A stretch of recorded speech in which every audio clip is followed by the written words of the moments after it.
কি রে ভাই ভাই, তুই থাকিস কোথায়? তোকে তো দেখাই যায় না গ্রামে।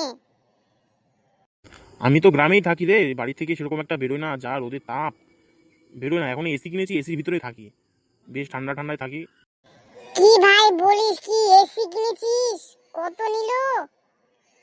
কবে নিলি? একবারও আমাদেরকে জানালি না। এই তো কিছুদিন আগে কিনলাম, বাজারে গেছিলাম, একটা ফ্রিজ দেখতে গেছিলাম, তো ফ্রিজ নিইনি, সেটার বদলে আমি এসি নিয়ে চলে এসেছি। ভেবেছিলাম যে ফ্রিজে তো জল খাওয়া যাবে আর এসিতে তো সবাই মিলে থাকা যাবে না, ওটাই বেস্ট, তাই এসি নিয়ে চলে এসেছি ফ্রিজ বাদ দিয়ে। তা বল ভাই, কবে যাবো এসির হাওয়া খেতে? বেশ, তুই তো সুখেই আছিস, জানিস তো আমরা গরিব শরীফ মানুষ আর কি। তো কবে যাবো বল, একটু হাওয়া খেতে। দিবি তো নাকি হাওয়া খেতে দিবি না? উগান্ডা! আমি এসি কিনে আসলাম আমার খুদের নিজের পয়সা দিয়ে, আর তোমারে খাওয়াবো আমি এসির হাওয়া? উগান্ডা, সর সাইড দে। আমি এখন বাজার যাবো, বাজার থেকে কিছু কিনে নিয়ে এসির তলে বসে বসে খাবো, সর সাইড দিয়ে। রাস্তার মাঝখানে যত রাজ্যের উটকো ঝামেলা, সাইড দে সাইডে সর।